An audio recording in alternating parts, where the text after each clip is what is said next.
Hello everyone, welcome to our channel Shiksha Diksha Hindi classes में आपकी Hindi teacher Sonam.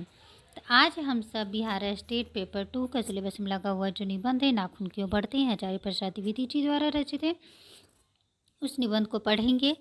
और बहुत इंपॉर्टेंट फ्रेंड्स निबंध है। ये निबंध हर एग्जाम में, हिंदी एग्जाम जितने भी एग्जाम होते हैं उस समय इससे जो है प्रश्न पूछा ही जाता है। तो पढ़ने से पहले हजारी प्रसाद द्विवेदी जी की महत्वपूर्ण कृतियों को एक नज़र से देखते हैं।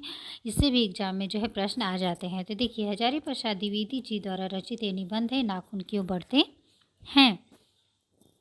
अब जानते हैं हजारी प्रसाद द्विवेदी जी का जन्म कहाँ हुआ था। तो इनका जन्म जो है 1907 में बलिया उत्तर प्रदेश में हुआ था। कहाँ हुआ था? बलिया उत्तर प्रदेश। इनके प्रमुख निबंध कौन कौन से हैं? बहुत, ये एग्जाम में प्रश्न इससे आता ही आता है, तो एकदम याद कर लेंगे। आपको याद होना चाहिए इन निबंधों के नाम जो भी यहाँ पे लिखे हैं। मैंने बहुत महत्वपूर्ण निबंधों के नाम लिखे हैं।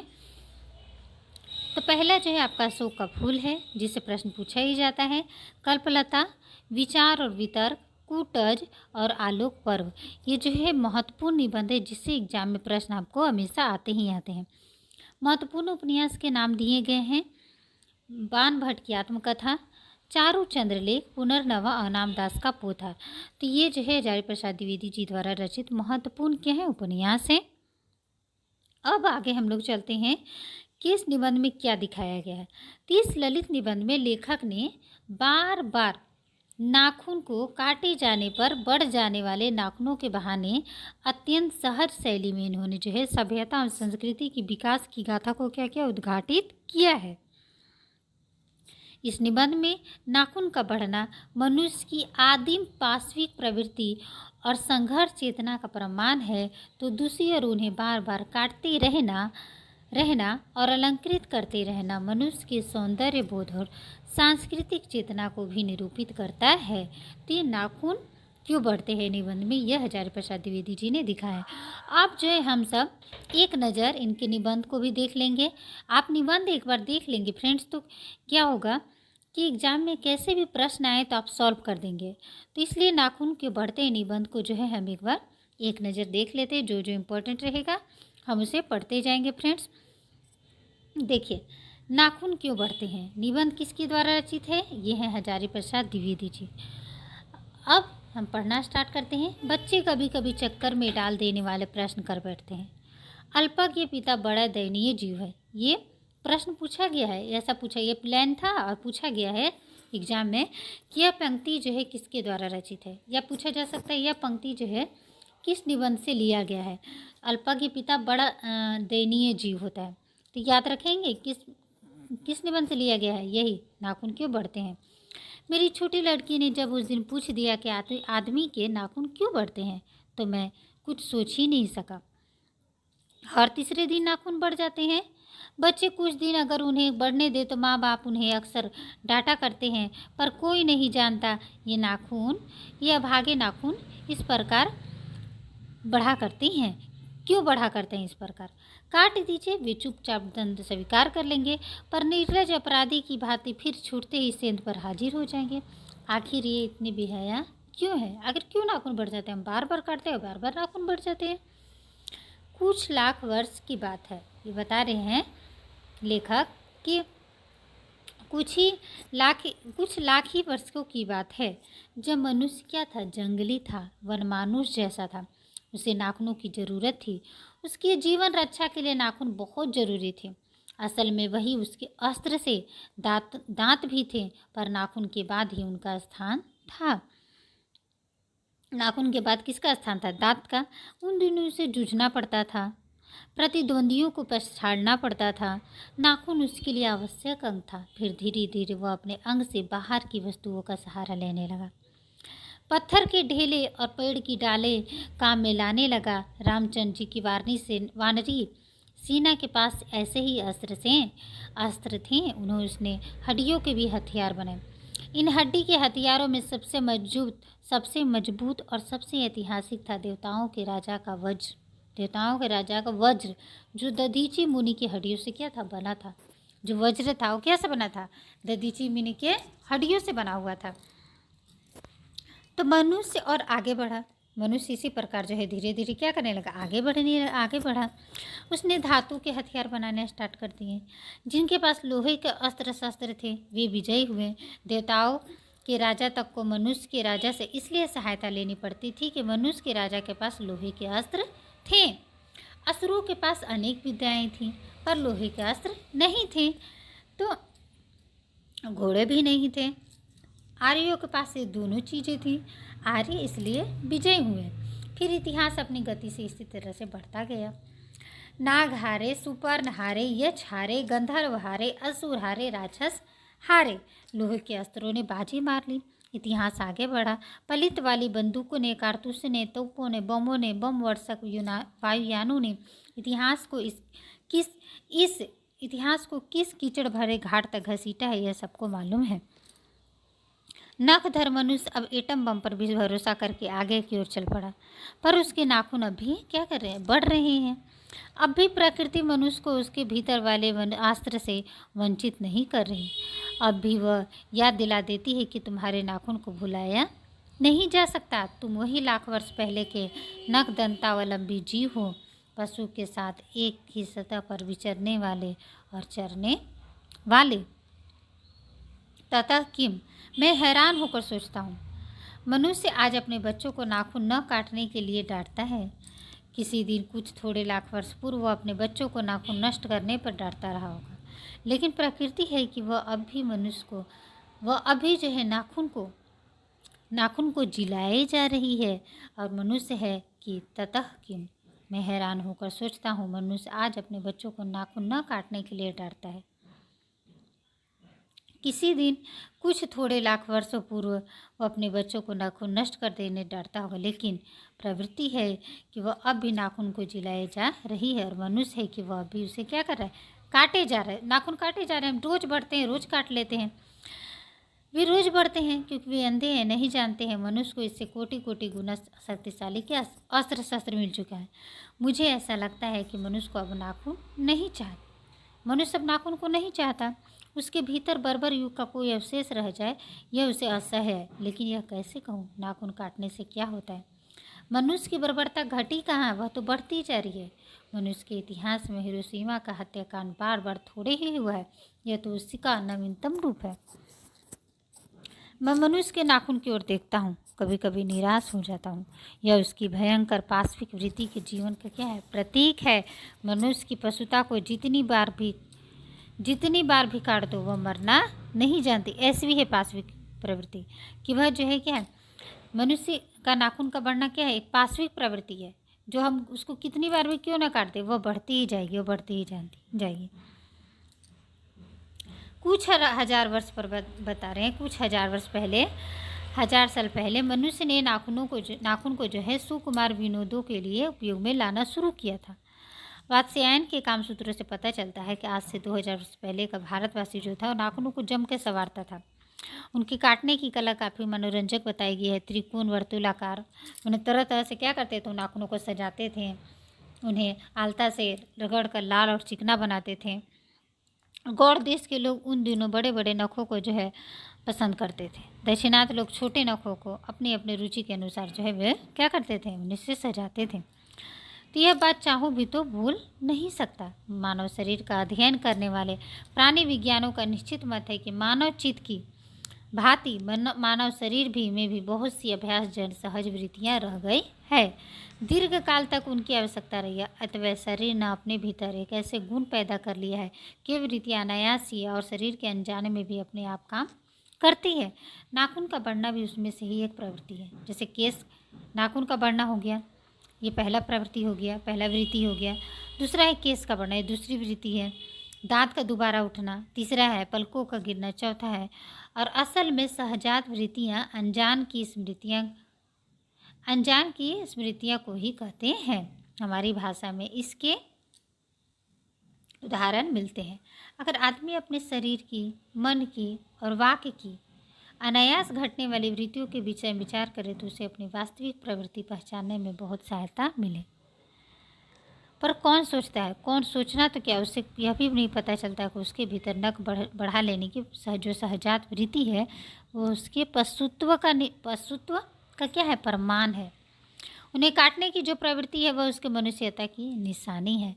और यद्यपि पशुत्व के चिन्ह उसके भीतर रह गए, पर वह पशुत्व को नहीं छोड़ा। पशु बनकर वह आगे नहीं बढ़ सकता, उसे कोई और रास्ता खोजना चाहिए। अस्त्र बढ़ाने की प्रवृत्ति मनुष्य की क्या है? विरोधिनी है। मेरा मन पूछता है किस ओर मनुष्य किस ओर बढ़ रहा है, पशुता की ओर या मनुष्यता की ओर? लेखक का मन बार बार पूछता है कि मनुष्य बढ़ किस रहा है, बढ़ किस ओर रहा है। मतलब कहने का मतलब है कि पशुता की ओर बढ़ रहा है कि मनुष्यता की ओर बढ़ रहा है, अस्त्र बढ़ाने की ओर या अस्त्र काटने की ओर? मेरी निर्बोध बालिका ने मानव मनुष्य जाति से ही प्रश्न किया है। जानते हो नाखून क्यों बढ़ते हैं? यह हमारी पशुता के अवशेष है।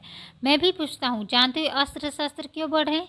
ये भी हमारी पशुता की ही निशानी है। ये हमारी पशुता की निशानी है। कितनी मात्रा में अस्त्र शस्त्र भी क्या है बढ़ रहे हैं। भारतीय भाषाओं में प्राय अंग्रेजी के इंडिपेंडेंस शब्द का समानार्थक शब्द नहीं व्यवहृत होता। 15 अगस्त को जब अंग्रेजी भाषा के पत्र इंडिपेंडेंस की घोषणा कर रहे थे, तो देसी भाषा का पत्र स्वाधीनता दिवस की चर्चा कर रहे थे। देसी भाषा का जो पत्र था वो किसका चर्चा कर रहे थे? स्वाधीनता का। इंडिपेंडेंस का अर्थ होता है अनधीनता या किसी की अधीनता का अभाव, पर स्वाधीनता शब्द का अर्थ है अपने ही अधीन रहना, अपने ही अधीन रहना। अंग्रेजी में कहना हो तो सेल्फ डिपेंडेंस कह सकते हैं। मैं भी कभी कभी सोचता हूँ, इतने दिनों तक अंग्रेजी की अनुवर्तिता करने के बाद भी भारतवर्ष इंडिपेंडेंस को अनधीनता क्यों नहीं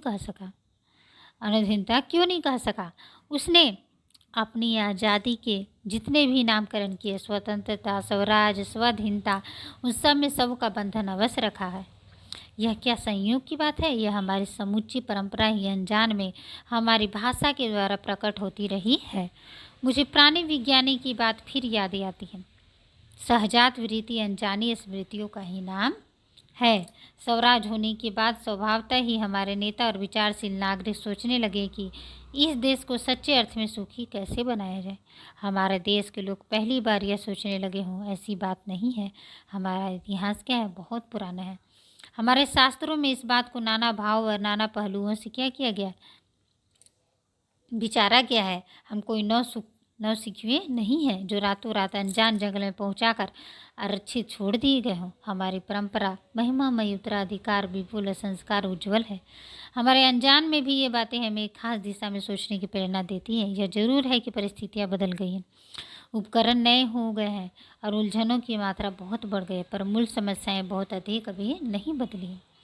भारतीय चित्त जो आज भी अनधीनता के रूप में न सोचकर स्वाधीनता के रूप में सोचता है, वह हमारे दीर्घकालीन संस्कारों का क्या है? फल है। वह स्वबंधों के बंधन को आसानी से नहीं छोड़ सकता। अपने आप पर अपने आप के द्वारा लगाया हुआ बंधन हमारी संस्कृति की बड़ी भारी विशेषता है। मैं ऐसा तो नहीं मानता कि जो कुछ हमारा पुराना हो, जो कुछ हमारा विशेष है, उससे हम चिपटे ही रहें। पुराने का मोह सब समय वांछनीय ही नहीं होता, पर मरे बच्चे को गोद में दबाए रहने वाली बंदरिया मनुष्य का आदर्श नहीं बन सकती। परंतु मैं ऐसा कभी नहीं सोचता कि हम नई अनुसंधितता के नशे में चूर होकर अपना सर्वस्व खो दें। कालिदास ने कहा था, सब पुराने अच्छे नहीं होते और सब नए खराब ही नहीं होते। भले लोग दोनों की जांच कर लेते हैं, जो हितकर होता है उसे ग्रहण करते हैं, और मूढ़ लोग दूसरों के इशारे पर भटकते रहते हैं। सो हमें परीक्षा करके हितकर बात सोच लेनी होगी, और हमारे पूर्व संचित भंडार में यह हितकर वस्तु निकल आए तो इससे बढ़कर और क्या हो सकता है। जातियाँ चाहे इस देश में अनेक आई, लड़ती झगड़ती रहीं, प्रेम पूर्वक बस भी गई। सभ्यता की नाना सीढ़ियों पर खड़ी और नाना और मुख करके चलने वाली इन जातियों के लिए एक सामान्य धर्म खोज निकालना कोई सहज बात नहीं थी। भारतवर्ष के ऋषियों ने एक प्रकार से इस समस्या को सुलझाने की कोशिश की, पर एक बात उन्होंने लक्ष्य की थी, समस्त वर्णों और समस्त जातियों का एक सामान्य आदर्श भी है, वह है अपने ही बंधनों से अपने को क्या करना, बांधना। मनुष्य पशु से किस बात में भिन्न है? आहार, निद्रा आदि। पशु सुलभ स्वभाव उसके ठीक वैसे ही हैं जैसे अन्य प्राणियों के, लेकिन वह फिर भी पशु से क्या है, भिन्न है। उसमें संयम है, दूसरों के सुख दुख के प्रति संवेदना है, श्रद्धा, तप, त्याग है। ये सब मनुष्य में है, इसलिए तो पशु से अलग है। पशु में ये सब संयम नहीं है, उसमें सुख दुख के प्रति संवेदना मनुष्य में हमें संवेदना दिखाई देती है, श्रद्धा है, तप है, त्याग है। मनुष्य के संयम के उद्भावित बंधन है। इसलिए मनुष्य झगड़े टंटे को अपना आदर्श नहीं मानता, गुस्से में आकर चढ़ दौड़ने वाले अविवेकी को बुरा समझता है और वचन, मन और शरीर से किए गए असत्य आचरण को गलत आचरण मानता है। यह किसी भी जाति या वर्ण या समुदाय का धर्म नहीं है, मनुष्य मात्र का धर्म है। महाभारत में इसलिए निर्वैर भाव, सत्य और अक्रोध को सब वर्णों का सामान्य धर्म कहा है। अन्यत्र इसमें निरंतर दानशीलता को भी गिनाया गया है। गौतम ने ठीक ही कहा था, मनुष्य की मनुष्यता यही है कि वह सबके सुख दुख को क्या करे, सहानुभूति के साथ देखता है। वह आत्मनिर्मित बंधन ही मनुष्य को मनुष्य बनाता है। अहिंसा, सत्य और अक्रोध मूलक धर्म का मूल उत्स यही है। मुझे आश्चर्य होता है कि अनजान में भी हमारी भाषा यह भाव कैसे रह गया। लेकिन मुझे नाखून के बढ़ने पर आश्चर्य हुआ था। अज्ञान सर्वत्र आदमी को पछाड़ता है और आदमी है कि सदा उससे लोहा लेने की कमर कसे है। मनुष्य को कैसे सुख मिलेगा। बड़े बड़े नेता कहते हैं वस्तुओं की कमी है, मशीन बैठाओ, उत्पादन बढ़ाओ, धन की वृद्धि करो, बाह्य उपकरणों को ताकतें बढ़ाओ। एक बूढ़ा कहता था, बाहर नहीं भीतर को देखो, हिंसा को मन से दूर करो, मिथ्या को हटाओ, क्रोध द्वेष को दूर करो, लोक के लिए कष्ट सहो, आराम की बात मत सोचो, प्रेम की बात सोचो, आत्मतोषण की बात सोचो। किसका? आत्मतोषण, काम करने की बात सोचो। उसने कहा प्रेम ही बड़ी चीज़ है। याद रखेंगे, इम्पोर्टेंट है क्योंकि वह हमारे भीतर है। और श्रृंखलता पशु की प्रवृत्ति है, सब का बंधन मनुष्य का स्वभाव है। बूढ़े की बात अच्छी लगी या नहीं पता नहीं, उसे गोली मार दी। ये बूढ़े कौन है? महात्मा गांधी जी को बताया गया। उसे गोली मार दी। आदमी के नाखून बढ़ने की प्रवृत्ति हावी हुई। मैं हैरान होकर सोचता हूँ, बूढ़े ने कितनी गहराई में बैठकर मनुष्य की वास्तविक चरितार्थ का पता लगाया था। लेखक बता रहे हैं कितनी गहराई में बैठकर वास्तविक चरितार्थ का पता लगाया था उन्होंने। ऐसा कोई दिन आ सकता है जबकि मनुष्य के नाखूनों का बढ़ना बंद हो जाएगा। प्राणी शास्त्रियों का ऐसा अनुमान है कि मनुष्य का अनावश्यक अंग उसी प्रकार झड़ जाएगा जिस प्रकार उसकी पूंछ झड़ गई। उस दिन मनुष्य की पशुता भी लुप्त हो जाएगी। शायद उस दिन वह मरना शस्त्रों का उपयोग भी बंद कर दे। तब तक इस बात से छोटे बच्चों को परिचित करा देना वांछनीय जान पड़ता है कि मनुष्य नाखून का बढ़ना मनुष्य के भीतर की पशुता की निशानी है। हमें बता देना पड़ेगा छोटे बच्चों को कि नाखून का बढ़ना क्या है, मनुष्य के भीतर की पशुता की निशानी है और उसे नहीं बढ़ने देना मनुष्य की अपनी इच्छा है, अपना आदर्श है। वृहत्तर जीवन में रोकना मनुष्यत्व का तकाजा है। मनुष्य में जो घृणा है, जो अनायास बिना सिखाए आ जाती है, वह पशुत्व का द्योतक है। और अपने को संयत रखना, दूसरे के मनोभाव का आदर करना मनुष्य का स्वधर्म है। बच्चे को यह जाने तो अच्छा होगा। और अभ्यास और तप से प्राप्त वस्तुएं मनुष्य की महिमा को सूचित करती हैं। सफलता और चरितार्थ में अंतर है। मनुष्य वरना शस्त्रों के संचयन से, बाह्य उपकरणों के बाहुल्य से उस वस्तु को भी पा सकता है जिसे उसने बड़े आडंबर के साथ सफलता का नाम दे रखा है। परंतु मनुष्य की चरितार्थ प्रेम में है, मैत्री में है, त्याग में है, अपने को सबके मंगल के लिए निःशेष भाव से दे देने में है। नाखूनों का बढ़ना मनुष्य की उस अंत सहजात रीति का परिणाम है जो उसके जीवन में सफलता ले आना चाहती है, और उसको काट देना उस स्वनिर्धारित आत्मबंधन का फल है जो उसे चरितार्थता की ओर ले जाती है। तो नाखून बढ़ते हैं तो बढ़े, मनुष्य क्या करेगा? उन्हें बढ़ने नहीं देगा। इस तरह से ये आपका निबंध था, नाखून क्यों बढ़ते हैं। और इसी पे आधारित कुछ महत्वपूर्ण प्रश्नोत्तरी करेंगे जो आपके एग्जाम में जो है प्रश्न आए हुए हैं और इम्पोर्टेंट है। पहला प्रश्न देख लीजिए, यहाँ पे पहला प्रश्न आपका पूछा गया है, कुछ लाख वर्ष पूर्व नाखून मनुष्य के लिए क्या करते थे? ये आपको पता ही है, अभी हम लोगों ने निबंध में पढ़ा। क्या था वो? नाखून जो है मनुष्य के लिए उपयोगी हथियार था। क्या था? उपयोगी हथियार। स्वाधीनता शब्द का अर्थ क्या है? अपनी अधीनता, अपनी अधीनता। पशुता से क्या आशय है? पशुता से आशय है बुरी प्रवृत्ति। क्या है? बुरी प्रवृत्ति। सहजात वृत्ति क्या होती है? जो जन्म के साथ उत्पन्न होने वाली प्रवृत्ति सहजात वृत्ति कहलाती है। मनुष्य पशु से किस बात में भिन्न है? तो आप जानते ही हैं, आहार मनुष्य भी करता है, पशु भी, निद्रा मनुष्य भी को भी आती है, भय भी है, लेकिन संयम जो है मनुष्य के पास है। तो सी नंबर आपका सही आंसर हो जाएगा, सी। किस बात में भिन्न है? संयम में। महात्मा गांधी ने किस बात पर अधिक बल दिया था? अभी हम लोगों ने पढ़ा ना आत्मतोष पर किस बात पर बल दिया था। ये देखिए किस बात पर। आगे देते हैं, हजारी प्रसाद द्विवेदी जी द्वारा लिखी कौन सी रचना नहीं पूछा। ये देखिए आप जानते ही हैं, हजारी प्रसाद द्विवेदी जी की कल्पलता है। अशोक के फूले आलोक पर है, पवित्रता उनकी नहीं है, किसकी है? यह सरदार पूरन जी की। तो सही आंसर डी। हजारी प्रसाद द्विवेदी जी की किस रचना पर जो है साहित्य अकादमी पुरस्कार प्राप्त हुआ? चलिए बताइए। यह है आपका आलोक पर्व। आलोक पर्व को साहित्य अकादमी पुरस्कार जो है प्राप्त हुआ है। तो ये आपके जो है कुल जो है प्रश्न 8 प्रश्न थे फ्रेंड्स। नीचे आंसर की भी दी गई है, आप इसे डाउनलोड करके पढ़ सकते हैं। और निबंध को भी आप जो है इसे जो है एक बार देख सकते हैं, आप पढ़ सकते हैं, तो आपको अच्छी तरह से जो है समझ में आ जाएगा। तो आज के लिए इतना ही फ्रेंड्स। अगर ये वीडियो आपको अच्छी लगी हो तो प्लीज़ लाइक शेयर सब्सक्राइब अवश्य करें फ्रेंड्स। अपने फ्रेंड्स सर्कल में इसे जो है शेयर ज़रूर करें, और जो है कमेंट में मुझे ज़रूर बताएं कि आपको वीडियो कैसे लग रही है। और अगर आप मेरे चैनल पर नए आए हुए हैं तो चैनल को सब्सक्राइब कर लें, ताकि आगे आने वाले वीडियो की नोटिफिकेशन आपको जो है मिलती रहे। तो मिलते हैं फ्रेंड्स नए वीडियो में नए टॉपिक के साथ। Thank you everyone.